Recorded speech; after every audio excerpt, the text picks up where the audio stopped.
मध्य प्रदेश में 2020 में कांग्रेस की सरकार क्यों गिरी थी, इसे लेकर दिग्विजय सिंह के बाद अब कमलनाथ का बयान भी सामने आ गया है, जिसके बाद चर्चा का बाजार गर्म है। दिग्विजय सिंह के बयान के बाद अब पूर्व सीएम कमलनाथ ने सोशल मीडिया में सरकार गिरने का नया कारण बताया है। कमलनाथ ने अपने सोशल मीडिया में लिखा, मध्य प्रदेश में 2020 में मेरे नेतृत्व वाली सरकार गिरने को लेकर हाल ही में कुछ बयानबाजी की गई है।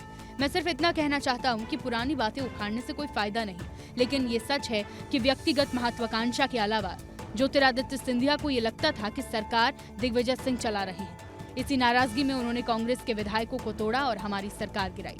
दरअसल मार्च 2020 में ज्योतिरादित्य सिंधिया ने कांग्रेस से इस्तीफा दे दिया था। सिंधिया के समर्थन में उनके समर्थक विधायकों ने भी इस्तीफा दिया, जिसके बाद कांग्रेस की सरकार गिर गई थी, लेकिन चर्चाएं अब हो रही हैं। कमलनाथ और दिग्विजय सिंह के बीच सियासी घमासान के बीच खुद सिंधिया ने ही बयानों से मुंह फेर लिया। सिंधिया ने कहा कि भाई मैं बीती बातों को याद नहीं करता। दिग्विजय सिंह के बयान के बाद से कांग्रेस में खलबली मची हुई है। दिग्विजय सिंह के बाद कमलनाथ का बयान सियासी बाजार में हलचल पैदा करने के लिए काफी था। बीजेपी ने खूब तंज कसे, लेकिन अब खुद सिंधिया का बयान भी सामने आया है। दिग्विजय सिंह ने एक स्टेटमेंट दिया है कि अगर कमलनाथ बात मान लेते तो शायद 2020 में गवर्नमेंट नहीं। मैं अतीत की बात नहीं कर रहा हूं। दिग्विजय सिंह ने एक स्टेटमेंट दिया है कि अगर कमलनाथ बात मान लेते तो शायद 2020 में गवर्नमेंट नहीं। मैं अतीत की बात नहीं कर रहा हूं। सिंधिया ने साफ कह दिया है कि उन्हें पुरानी बातें नहीं करनी, जबकि कांग्रेस पुरानी कलह से बाहर ही नहीं निकल पा रही। एक और कांग्रेस खुद को मजबूत करने के लिए एडी चोटी का जोर लगा रही है, तो वे नेता है कि बयानबाजी करने से बाज नहीं आ रहे। दिल्ली में जिला अध्यक्षों की बैठक में कांग्रेस को मजबूत करने की कवायद की गई, लेकिन फिर सियासी बयानबाजियों ने हवा का रुख कुछ और बदल कर रख दिया है। कांग्रेस के पूर्व मुख्यमंत्री दिग्विजय सिंह और कमलनाथ की खींचतान पर सिंधिया समर्थक मंत्री तुलसी सिलावट का बयान भी सामने आया। उन्होंने कहा कि सिंधिया को सही बताया और ये भी कहा कि वो पहले भी सही थे, अभी भी सही है। तुलसी सिलावट ने कहा कि इस चैप्टर पर बात करना ही नहीं चाहिए, ये बहुत पुरानी बात हो चुकी है। अब दोनों पूर्व मुख्यमंत्री की खींचतान का औचित्य बनता ही नहीं है, लेकिन इसके आगे जिन्होंने कहा वो चर्चा का विषय बन गया। मैं सोचता हूँ कि इस चैप्टर में तो बात ही नहीं करना चाहिए, इतना पुराना चैप्टर हो गया है।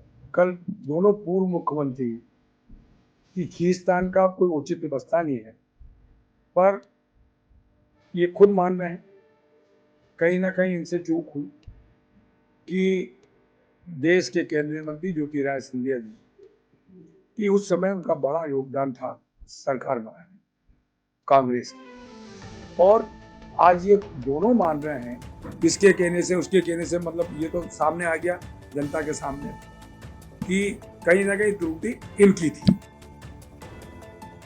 मध्य प्रदेश कांग्रेस एक बार फिर से अपने नेताओं के बयानों के चलते मुश्किल में फंस गई है। दिग्विजय सिंह का बयान और फिर कमलनाथ का जवाब, दोनों ने सियासी हलचल तेज कर दी है।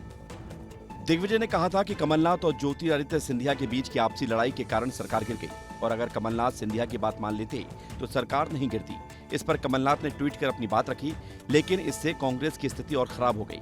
भाजपा नेता और विधायक रामेश्वर शर्मा ने कांग्रेस पर निशाना साधते हुए कहा कि यही उस सरकार का तमाशा था जहां जनता ये पूछती थी कि आखिर सरकार कौन चला रहा है। यही तो उस सरकार का तमाशा था। जनता यही तो पूछना चाहती थी कि सरकार एक्चुअल मुख्यमंत्री चला रहा है कि पर्दे के पीछे कोई दूसरा मुख्यमंत्री चला रहा है। और आज के जो नेता प्रतिपक्ष हैं और कल के उस समय के जो मंत्री थे उमंग सिंगार, उनने यही तो कहा था कि पूरी सरकार रिमोट कंट्रोल से चल रही है और सारी सरकार दिग्विजय सिंह चला रहे हैं। आइए कुछ और रील की बात करेंगे। राहुल गांधी के वोट चोरी के चुनाव आयोग पर आरोपों के बाद अब कांग्रेस ने अपने जिलाध्यक्षों को टास्क दिया है कि अपने जिलों में इस मामले को बढ़ा चढ़ाकर पेश करें। जिलाध्यक्षों को वोटर लिस्ट की जांच करने का टारगेट दिया गया है और उन्होंने अपने अपने क्षेत्र में मतदाता सूची का पुनर्निरीक्षण करने का काम शुरू किया है। 31 अगस्त को रतलाम में वोट चोर गद्दी छोड़ आंदोलन का आयोजन होगा, जिसमें कांग्रेस के बड़े नेता शामिल होंगे। दरअसल बीते दिन दिल्ली में एमपी के जिलाध्यक्षों की बैठक हुई थी। बैठक में जिलाध्यक्षों के काम करने का पूरा ब्लूप्रिंट तैयार किया गया। उन्हें 1 महीने के अंदर पंचायत कमेटी बनानी होगी और हर 3 महीने में उनके कामकाज का आकलन किया जाएगा। साथ ही हर महीने जिले में एक बड़ा प्रदर्शन और प्रेस कॉन्फ्रेंस आयोजित करने का निर्देश दिया गया है। जिलाध्यक्षों को 10 दिन की ट्रेनिंग भी दी जाएगी ताकि वो अपना काम बेहतर तरीके से कर सकें। एआईसीसी जिलाध्यक्षों के कामकाज पर नजर रखेगी ताकि कांग्रेस की रणनीति को सही दिशा में आगे बढ़ाया जा सके। फिजी के प्रधानमंत्री सिटिवेनी लिगामामादा 3 दिनों के भारत यात्रा पर पहुंचे और उन्होंने पीएम मोदी से मुलाकात की। दोनों नेताओं ने हैदराबाद हाउस में भारत और फिजी के बीच कई समझौतों पर हस्ताक्षर किए। इस दौरान पीएम मोदी और फिजी के पीएम राबुका ने एक दूसरे को दस्तावेज सौंपे। मैं प्रधानमंत्री रंबुका और उनके डेलीगेशन का भारत में हार्दिक स्वागत करता हूं। 2014 में 33 ईयर के बाद किसी भारतीय प्रधानमंत्री ने फिजी की धरती पर कदम रखा था। मुझे बहुत खुशी और गर्व है कि ये सौभाग्य मुझे मिला था और आज प्रधानमंत्री रंबुका जी की इस यात्रा से हम आपसी संबंधों में एक नया अध्याय जोड़ रहे हैं। ये यात्रा द्विपक्षीय संबंधों को मजबूत करने के लिए महत्वपूर्ण मानी जा रही है। फिजी के पीएम ने कहा कि वे भारत के साथ सहयोग बढ़ाना चाहते हैं। हिमाचल प्रदेश के कांगड़ा जिले में भारी बारिश के चलते चक्की पुल का एक बड़ा हिस्सा ढह गया, जिससे क्षेत्र में दहशत फैल गई। ये घटना इंदौरा के धंगू क्षेत्र में हुई, जहां पर तेज बहाव के चलते पानी पुल के एक हिस्से को तोड़कर बहा ले गया। वीडियो में साफ दिखाई दे रहा है कि कैसे नदी का जलस्तर बढ़ने से पुल की संरचना कमजोर हो गई और वो ढह गया। स्थानीय लोगों के अनुसार पिछले कुछ दिनों से लगातार हो रही भारी बारिश ने नदी का जलस्तर काफी बढ़ा दिया था, जिससे ये हादसा हुआ है। वहीं दूसरी ओर कठुआ में तेज बारिश के बाद पुल ढहने की कगार पर है। बीच से पुल पूरा नीचे आ गया है। अधिकारियों ने लोगों को सावधानी बरतने और अनावश्यक रूप से नदी के पास न जाने की सलाह दी है। साथ ही मौसम विभाग ने अगले कुछ दिनों में और बारिश की चेतावनी जारी की है, जिससे स्थिति और गंभीर हो सकती है। स्थानीय प्रशासन और आपदा प्रबंधन टीमें लगातार क्षेत्र में नजर रख रही हैं और जरूरत पड़ने पर लोगों को सुरक्षित स्थानों पर पहुंचाने की तैयारी कर रही है।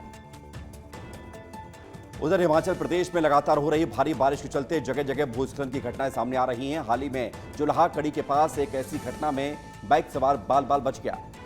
वीडियो फुटेज में देखा जा सकता है कि एक बड़े क्रेन और उसके साथ लगे मालवाहक ट्रक पर अचानक मिट्टी और पत्थर गिरने लगे। इस दौरान बाइक सवार समय रहते वहां से भागने में सफल रहा, जिससे एक बड़ी दुर्घटना टल गई। इस घटना में फॉर्चुनेटली कोई जानमाल का नुकसान नहीं हुआ, लेकिन ये घटना हिमाचल प्रदेश में बारिश के चलते हो रहे भूस्खलनों की गंभीरता को एक बार फिर से उजागर करती है। हिमाचल प्रदेश में पिछले कुछ दिनों से हो रही भारी बारिश ने राज्य के कई हिस्सों में आपात स्थिति पैदा कर दी है। सड़कें बंद हो रही है, बिजली और पानी की आपूर्ति बाधित हो रही है और लोगों की जान खतरे में पड़ रही है। स्थानीय प्रशासन और आपदा प्रबंधन टीमें लगातार राहत और बचाव कार्यों में जुटे हुए हैं, लेकिन बारिश का कहर जारी है। इस वीडियो को सोशल मीडिया पर व्यापक रूप से शेयर किया जा रहा है और लोग इस बाइक सवार की किस्मत की तारीफ कर रहे हैं। चंडीगढ़ में जयंती देवी नदी के पास बाढ़ के पानी से जबरदस्ती निकलने की कोशिश में एक जीप बह गई, जिसमें सवार लोगों ने जैसे तैसे अपनी जान बचाई। ये घटना स्थानीय लोगों और सोशल मीडिया पर वायरल हो रही वीडियो में साफ दिखाई दे रही है, जहां पर जीप बाढ़ के तेज बहाव में फंस गई और उसे नियंत्रित करने की कोशिश में लोग संघर्ष कर रहे हैं। वीडियो में देखा जा सकता है कि कैसे जीप नदी के किनारे से शुरुआत में धीरे धीरे आगे बढ़ी, लेकिन जल्द ही बाढ़ का पानी इतना तेज हो गया कि वाहन को संभालना मुश्किल हो गया। इस दौरान कई अन्य वाहन और लोग भी नदी के किनारे मौजूद थे, जो स्थिति को और भी ज्यादा खतरनाक बना रहे थे। स्थानीय लोगों और प्रशासन की मदद से फाइनली लोगों को सुरक्षित निकाल लिया गया, लेकिन जीप पूरी तरह से बह गई। इस घटना के दौरान लोगों ने बताया कि वो नदी पार करने की कोशिश कर रहे थे, लेकिन पानी का बहाव अचानक बढ़ गया, जिससे वो फंस गए। ये घटना एक बार फिर से इस बात की याद दिलाती है कि बाढ़ के दौरान सावधानी बरतना कितना जरूरी है। ऐसे जोखिम भरे कदमों से बचना चाहिए। अगली रील है मुरैना से, जहां पर लगातार बारिश मुसीबत बन गई और सांक नदी उफान पर आ गई। तेज बहाव के बीच एक युवक जंगल में फंस गया। ये घटना तब हुई जब युवक मवेशी चराने गया हुआ था। अचानक नदी का जलस्तर बढ़ने से वो फंस गया। स्थानीय लोगों ने इसकी सूचना प्रशासन को दी, जिसके बाद प्रशासन तुरंत एक्टिव हो गया और बिना देर किए राज्य आपदा राहत बल की टीम को मौके पर भेजा गया। एसडीआरएफ की टीम ने जान पर खेलकर युवक को पानी के तेज बहाव से निकाला। कड़ी मशक्कत के बाद रेस्क्यू ऑपरेशन सफल रहा और युवक को सुरक्षित बाहर निकाला गया। इस दौरान एसडीआरएफ की टीम ने विशेष उपकरणों और रस्सियों का इस्तेमाल कर युवक को बचाया, क्योंकि नदी का बहाव इतना ज्यादा तेज था कि बिना सावधानी के कोई भी कदम खतरनाक हो सकता था। इस घटना से क्षेत्र में दहशत का माहौल है, क्योंकि लगातार बारिश के चलते नदियां उफान पर हैं। मौसम विभाग ने भी अगले कुछ दिनों में और बारिश की चेतावनी जारी की है, जिससे स्थिति और गंभीर हो सकती है। प्रशासन और आपदा प्रबंधन की टीमें लगातार क्षेत्र में नजर रख रही हैं। भोपाल में ड्रग्स जिहाद मामले में एक बड़ा अपडेट सामने आया है। मछली गैंग ने सरकारी जमीन पर कब्जा किया, जिसमें पशुपालन विभाग की 99 एकड़ जमीन भी शामिल है। कोपता बाईपास पर 99 एकड़ सरकारी जमीन पर मछली परिवार ने कब्जा कर रखा है, जिसके खिलाफ प्रशासन ने सख्त रवैया अपनाया है। इस मामले में मछली परिवार सहित 20 लोगों को नोटिस जारी किया गया है और मंगलवार को सीमांकन की प्रक्रिया के चलते इस कब्जे को हटाने की कार्रवाई शुरू हो सकती है। ये मामला भोपाल में सुर्खियां बटोर रहा है और लोगों की नजरें इस कार्रवाई पर टिकी हुई हैं। मछली गैंग के खिलाफ ये कदम ड्रग्स जिहाद मामले में एक महत्वपूर्ण कदम माना जा रहा है, क्योंकि इस गैंग के खिलाफ लंबे समय से कार्रवाई की मांग हो रही थी। पशुपालन विभाग की इस जमीन पर कब्जा करने का मामला सामने आने के बाद प्रशासन ने सख्ती बरती है और अब इस कब्जे को हटाने की प्रक्रिया में तेजी लाई जा रही है। हालांकि मछली परिवार के समर्थकों का कहना है कि उन्हें बिना जांच के निशाना बनाया जा रहा है, लेकिन प्रशासन का स्टैंड स्पष्ट है कि कानून का पालन होना चाहिए। अगली रील है गुरुग्राम से, जहां पर स्थानीय और विदेशी नागरिकों ने मिलकर एक बड़ा स्वच्छता अभियान चलाया, जिसमें सड़कों और नालियों की सफाई की गई। विदेशी नागरिक भी आगे आए और खुद सफाई करने में मदद की। ये देखकर शर्मिंदगी हुई, क्योंकि सफाई करना उनका काम नहीं है। गुरुग्राम में कई कॉर्पोरेट ऑफिस हैं और यहाँ से अच्छा खासा टैक्स भी मिलता है, लेकिन अगर शहर बुनियादी सुविधाएं जैसे सफाई और जल निकासी तक नहीं दे पा रहा तो ये नगरपालिका और प्रशासन की पूरी नाकामी है। लोग चाहते हैं कि सरकार ध्यान दे और शहर को साफ सुथरा बनाया जाए। Sir, this idea came because if you can see, this land is beautiful. India is amazing. But the only problem is people need to take care of something that's also outside of the house. So something that's outside, they think it's not their issue. So we have to change that. So I'm not inviting people to go around cleaning Delhi and everything. Just clean outside your house. 2 meters, that's enough. अगली reel है खैरागढ़ से, जहां पर तस्वीरें ऐसी हैं कि आप भी हैरान हो जाएंगे। यहां पर अस्पताल में मरीजों के लिए जगह नहीं है, लेकिन कुत्ते बेखौफ घूम रहे हैं और अस्पताल में सो रहे हैं। अस्पताल में मरीजों के लिए बेड नहीं है, जबकि ईसीजी कॉर्नर पर एक कुत्ता तकिए पर सोता हुआ मिला। ये दृश्य अस्पताल प्रबंधन की लापरवाही को उजागर करता है। डायरिया संक्रमण के बीच सिविल जिला अस्पताल की बद इंतजामी सामने आई है, जहां मरीजों को बेड नसीब नहीं हो रहा, लेकिन कुत्ता आराम फरमा रहा है। स्वास्थ्य सेवाओं को लेकर प्रशासन की चुप्पी पर सवाल उठ रहे हैं। यही तस्वीर केवल अस्पताल प्रबंधन की लापरवाही को दर्शाता है, बल्कि स्वास्थ्य सेवाओं की स्थिति पर भी चिंता बढ़ा रहा है। डॉग ईसीजी कॉर्नर के बेड में सोया हुआ पाया गया है। ये बहुत गंभीर लापरवाही की श्रेणी में आता है और यहाँ पे जो व्यवस्थाएं हैं उनको स्ट्रिक्ट रूप से सुधारने के निर्देश प्रभारी अधिकारी और संबंधित कर्मचारी को दिए गए हैं। अगली रील है कोरिया से, जहां पर जिला अस्पताल बैकुंठपुर में लापरवाही का एक चौंका देने वाला वीडियो सामने आया। वीडियो में एक घायल मरीज खुद अपनी मरहम पट्टी करता हुआ नजर आया, जबकि वहीं पास में बैठा वार्ड बॉय मजे से बैठा हुआ दिखाई दे रहा है। वीडियो जिला अस्पताल का है, जिसमें दिख रहा है कि वार्ड बॉय का नाम गोविंद वर्मा बताया जा रहा है, जो ड्यूटी समय में मरीजों की मदद करने के बजाय लापरवाह अंदाज में बैठा दिख रहा है। दूसरी तरफ चोटिल युवक अपनी ही पट्टी खुद करता हुआ नजर आता है। हालांकि ये वीडियो कुछ दिन पुराना बताया जा रहा है, लेकिन ये अस्पताल में जिम्मेदार कर्मचारी की कार्यशैली और स्वास्थ्य व्यवस्था पर गंभीर सवाल खड़े करता है। जहां एक तरफ जिला अस्पताल में सुविधाओं की कमी पहले से ही चर्चा का विषय बनी हुई है, तो वहीं अब स्टाफ का ये रवैया मरीजों की परेशानी को और बढ़ाता है। ये जो वीडियो अभी आपके माध्यम से जो मुझे प्राप्त हुई, काफ़ी पुरानी वीडियो लग रही है और ऐसी कोई शिकायत मुझे प्राप्त नहीं हुई है, ना ही मरीज के द्वारा ना ही किसी के द्वारा। अगर ऐसी कोई भी शिकायत प्राप्त होती है तो इसकी हम जांच करा के अच्छी बात करेंगे। विजयपुर में वर्षों से लंबित सिविल अस्पताल निर्माण की मांग ने आखिरकार जोर पकड़ लिया है। संघर्ष समिति के नेतृत्व में हजारों लोग सड़कों पर उतरे और तहसील कार्यालय के सामने प्रदर्शन किया। इन तस्वीरों को देखिए, लोगों के हाथों में बैनर पोस्टर और जुबां पर अस्पताल निर्माण की मांग। बैनर पोस्टर और नारों के साथ लोगों ने तहसील परिसर तक रैली निकाली और धरना दिया। वर्षों से वादों और इंतजार से थके नागरिक अब ठोस कार्रवाई की मांग कर रहे थे। लोगों का कहना है कि उन्होंने कई बार आवेदन दिए, ज्ञापन सौंपे, लेकिन सिविल अस्पताल का निर्माण नहीं हो रहा है। धरना स्थल पर विजयपुर तहसीलदार भी पहुंची और उन्होंने प्रशासन की ओर से आश्वासन दिया कि सिविल अस्पताल का निर्माण विजयपुर बाईपास पर ही किया जाएगा। सभी ने आशा जताई है कि जल्द ही क्षेत्र में लंबे समय से प्रतीक्षित 100 बिस्तरीय सिविल अस्पताल की सौगात मिलेगी। प्रशासन ने नागरिकों से शांति और सहयोग बनाए रखने की अपील करते हुए आश्वस्त किया है कि अस्पताल निर्माण की प्रक्रिया को प्राथमिकता के आधार पर आगे बढ़ाया जाएगा। अगली रील है इंदौर से, जहां पर लोगों ने सड़क के गड्ढों को लेकर आक्रोश जताया और जमकर प्रदर्शन किया। इस दौरान कांग्रेस ने गड्ढों में कागज की नाव भी चलाई। शहर में गड्ढों को लेकर कांग्रेस ने अनूठा प्रदर्शन किया। सड़क के गड्ढों में बैठकर प्रदर्शन किया गया, जिसमें पार्षद कुणाल सोलंकी ने रहवासियों के साथ भाग लिया। आरटीओ रोड पर गड्ढों में कागज की नाव छोड़ी गई और नगर निगम की लापरवाही के खिलाफ नारेबाजी की गई।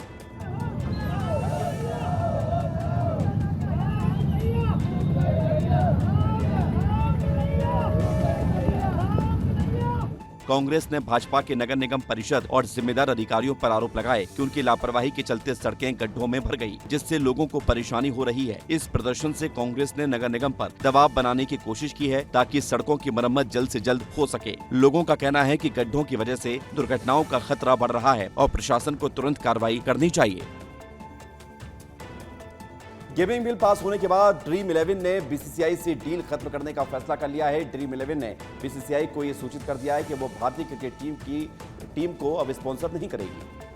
एशिया कप 2025 से पहले भारतीय टीम को एक बड़ा झटका लगा है। ड्रीम 11 ने टीम के लीड स्पॉन्सर से हटने का ऐलान कर दिया है। हाल ही में पास हुए ऑनलाइन गेमिंग बिल के बाद ऐसा होने की अटकलें भी तेज हो गई थी। भारत सरकार ने रियल मनी गेमिंग को देश में बैन कर दिया है, जो ड्रीम 11 की कमाई का बड़ा हिस्सा थी। इस गेमिंग ऐप ने टीम इंडिया के साथ 3 साल का करार किया था, जो अब बीच में ही छोड़ दिया गया। अब भारतीय टीम आने वाले एशिया कप में बिना स्पॉन्सर के खेलते हुए नजर आ सकती है। भारतीय टीम के साथ ड्रीम 11 ने 2023 में लीड स्पॉन्सर की डील की थी। ड्रीम 11 ने बीसीसीआई को 3 साल की डील के लिए 358 करोड़ रुपए की कीमत चुकाई थी। ये डील 3 साल की थी और 2026 तक चलनी थी, लेकिन गेमिंग बिल के बाद ड्रीम 11 ने अपना नाम वापस ले लिया है। आमतौर पर डील बीच में छोड़ने पर पेनल्टी देनी पड़ती है, लेकिन ड्रीम 11 ने बोर्ड को पहले ही साफ कर दिया था कि अगर नया कानून बनता है तो डील बीच में छोड़ सकते हैं।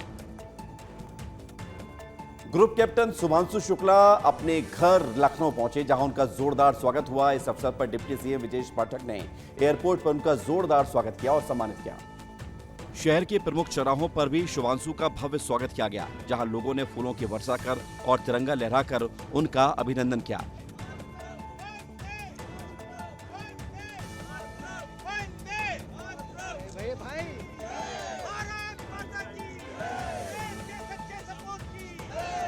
शुभांशु शुक्ला का ये स्वागत उनके अंतर्राष्ट्रीय अंतरिक्ष स्टेशन ISS की यात्रा के बाद हुआ, जो भारत के लिए गर्व की बात है। उनकी इस यात्रा ने देश भर में उत्साह और गौरव की लहर पैदा कर दी और लखनऊ के लोगों ने भी उनका स्वागत कर इस गौरव को और ज्यादा बढ़ा दिया। शुभांशु शुक्ला का आगमन लखनऊ में एक बड़ा उत्सव बन गया। शहरवासी और प्रशासन दोनों ही उनके स्वागत के लिए तैयार थे। एयरपोर्ट से लेकर शहर के विभिन्न चौराहों तक हर जगह उनका स्वागत समारोह किया गया। ये फिल्म और इसके गाने खूब हिट हुए। अगली रील क्या है ये भी देखते हैं। सीएम का ये अंदाज खूब चर्चा में है। मुख्यमंत्री डॉक्टर मोहन यादव मध्य प्रदेश के सीएम सड़क से गुजर रहे थे। रास्ते में एक बहन उन्हें मिली जो भुट्टा बेच रही थी। उसके बाद काफिला रुकवाया और खूब बातचीत हुई है, देख लीजिए। वहां खड़ी महिलाओं से उन्होंने लाडली बहना योजना के तहत मिलने वाले पैसे के बारे में पूछा। लाडली बहना के पैसे मिल रहे हैं? हाँ, मिल रहा है। कितने मिल रहे हैं? 1200, 1250। तो अभी सावन में 250 लगाया है। अच्छा लग रहा है? अच्छा लग रहा है। इसके बाद उन्होंने पास में खड़ी एक मुस्लिम महिला के बच्चे को अपनी गोद में लिया और उसे भुट्टा खिलाया।